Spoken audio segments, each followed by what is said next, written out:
Doctor Babasaheb Ambedkar की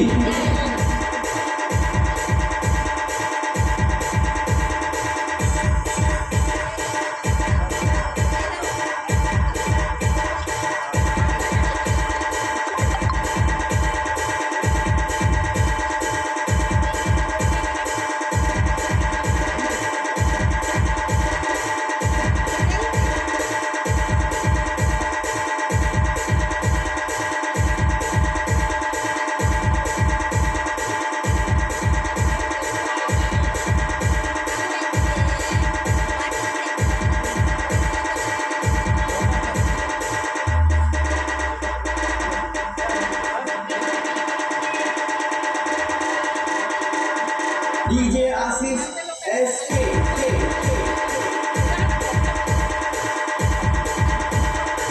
बिरसा मुंडा की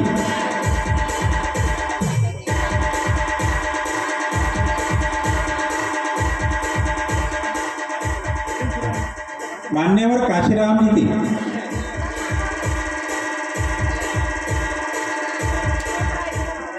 तर प्रमुख पाहुण्यांनी सर्वप्रथम माननीय प्राध्यापक डॉक्टर रवींद्र मुंद्रे सर यांनी विचार मंचावर येण्याची कृपा करावी। तसेच माननीय प्राध्यापक doctor Deepali S Sangole madam यांनी विचार मंचावर येण्याची कृपा करावी। तसेच स्वागताध्यक्ष माननीय दिलीपरावजी जोंदा यांनी सुद्धा मंचकावर येण्याची कृपा करावी।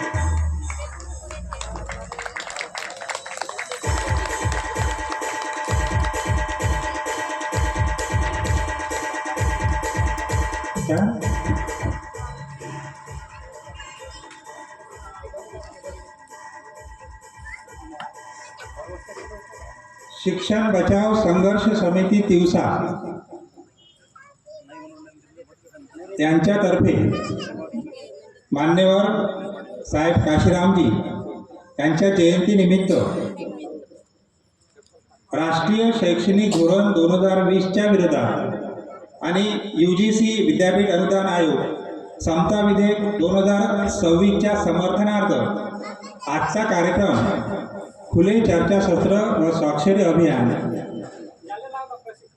आणि संबोधन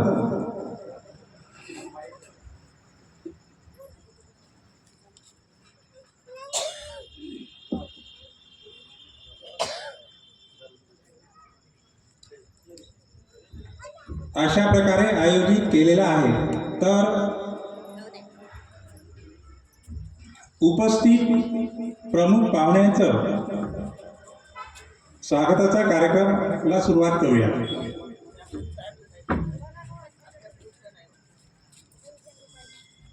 तर सर्वप्रथम माननीय प्राध्यापक डॉक्टर रवींद्र मुंद्रे सर यांचं स्वागत डॉक्टर बाबासाहेब आंबेडकर नगर शाखा तिवसा हे करतील अशी मी त्यांना विनंती करतो। डॉक्टर बाबासाहेब आंबेडकर नगर शाखा तिवसा यांच्या प्रतिनिधींनी समोर येऊन सरांचं स्वागत करा।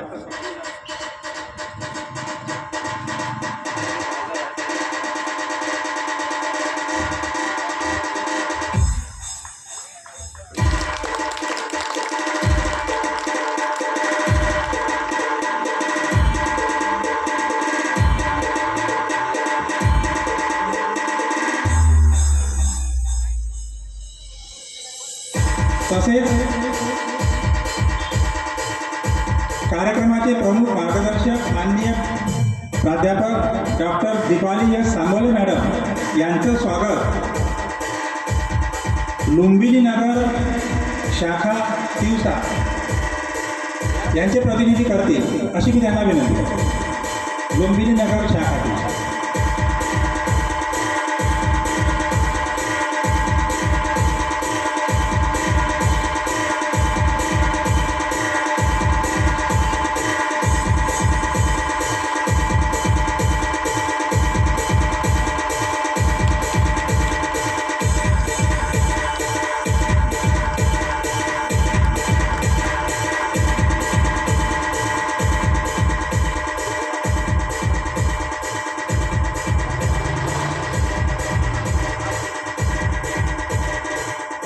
कार्यक्रमाचे स्वागताध्यक्ष माननीय दिलीपराव जवंदार सर यांचं स्वागत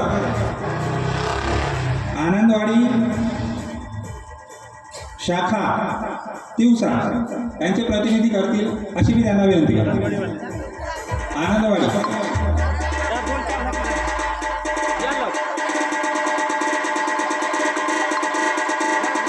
DJ Asif SK.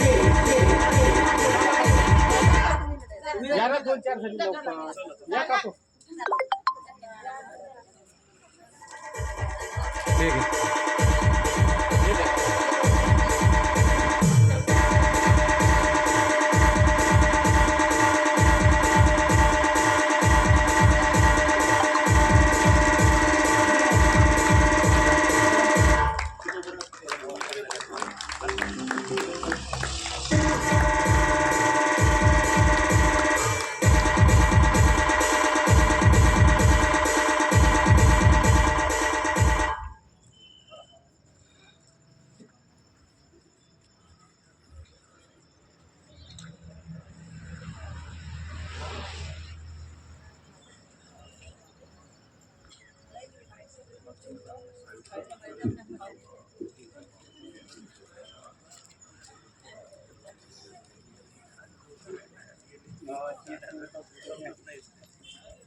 आजच्या कार्यक्रमाचे अध्यक्ष माननीय प्राध्यापक डॉक्टर रवींद्र मुंद्रे सर यांचं स्वागत शिक्षण बचाव संघर्ष समितीचे पदाधिकारी स्वागत करतील अशी मी त्यांना विनंती करतो.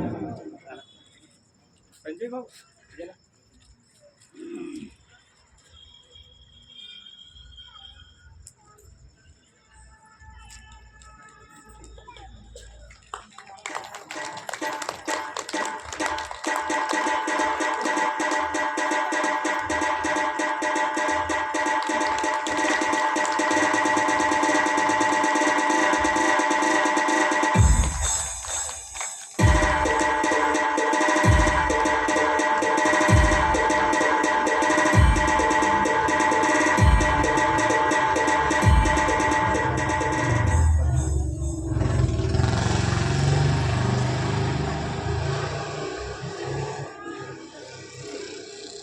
पाहुण्यांचा स्वागताचा कार्यक्रम संपलेला आहे. आता या कार्यक्रमाचे प्रास्ताविक श्री नंदूभाऊ वानखडे हे करतील अशी मी त्यांना विनंती करतो.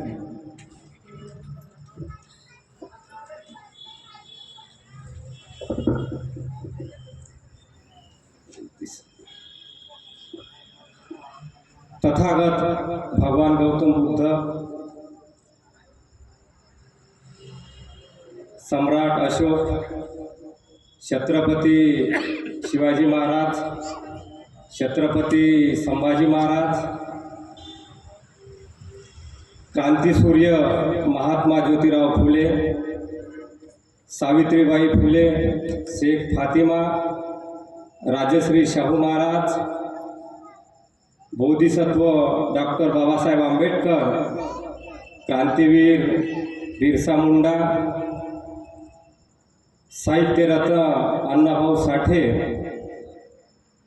आणि ज्यांची आज जयंती आहे ते मान्यवर कांशीरामजी आणि ज्या ज्या महान स्त्रियांनी या पृथ्वी तलावर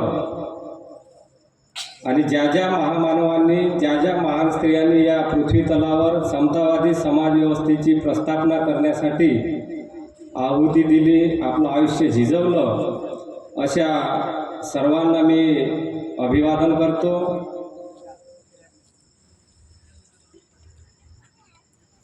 आज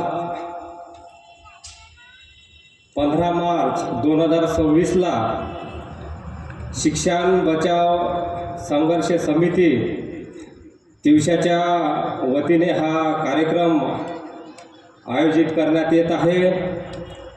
आज ज्यांची जयंती आहे त्या मान्यवर कांशीरामजी यांचा जन्म पंजाबमधील रोपड जिल्ह्यातील खवासपूर नावाच्या एका अत्यंत साधारण कुटुंबामध्ये त्यांचा जन्म झाला. आणि BSc पर्यंत शिक्षण घेतल्याच्या नंतर ते नोकरीच्या निमित्ताने पुण्याला आले आणि पुण्याला आल्याच्या नंतर दिनाभाना नावाच्या एका चतुर्थ श्रेणीमध्ये जो कर्मचारी काम करत होता त्यांच्याशी त्यांची गाठ पडली आणि तेव्हा त्यांना डॉक्टर बाबासाहेब आंबेडकरांच्या विषयी माहिती झाली आणि माहिती झाल्याच्या नंतर त्यांनी बाबासाहेब आंबेडकरांनी लिहिलेलं एनिहिलेशन ऑफ कास्ट हे पुस्तक वाचलं आणि पुस्तक वाचल्याच्या नंतर त्यांची मनाची तयारी झाली की मी बाबासाहेब आंबेडकरांनी उभी केलेली चळवळ ही पुन्हा जिवंत करू शकतो आणि तिला सत्तेमध्ये नेऊ शकतो. आणि ते मनाशी सम्यक संकल्प करतात आणि म्हणतात की बाबा तेरा मिशन अधुरा कांशीराम करेगा पुरा. आणि त्या उद्देशाने ते कामाला लागतात आणि कामाला लागल्याच्या नंतर बॅकग्राऊंड जे पार्श्वभूमी आहे हे त्याच्या मागे पार्श्वभूमी कुठलीच नाही.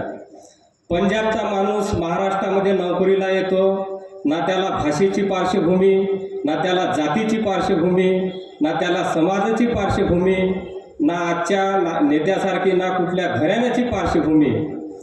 असा हा माणूस फुले शाहू आंबेडकरांच्या विचारानं प्रेरित होऊन तो बामसेफ, DS4 आणि बहुजन समाज पार्टी यासारख्या संघटनेची स्थापना करतो.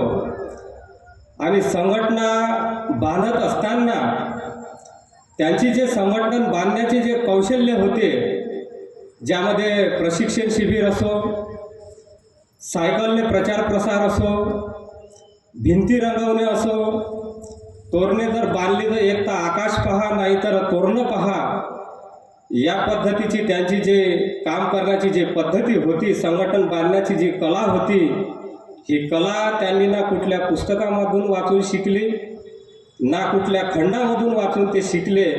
ती संघटन बांधण्याचं जे कौशल्य होतं ती त्यांच्या डोक्यातली उपज होती. आणि त्या उपजेनुसार ते काम करत असताना फुले शाहू आंबेडकर पेरियार या महामानवाचे विचार घेऊन ते संपूर्ण भारतभर फिरले आणि भारताच्या कानाकोपऱ्यामध्ये या महामानवाचे विचार नेऊन त्यांना संघटनेला बळ दिलं. आणि एका दलिताच्या मुलीला उत्तर प्रदेशसारख्या राज्यातून, ज्या उत्तर प्रदेशमधून जवळपास 80 खासदार निवडून जातात, अशा उत्तर प्रदेशसारख्या राज्यातून एका दलिताच्या मुलीला एक नव्हे तर 4 वेळा मुख्यमंत्री बनवलं. आणि पंजाबमधून 9, मध्य प्रदेशमधून 11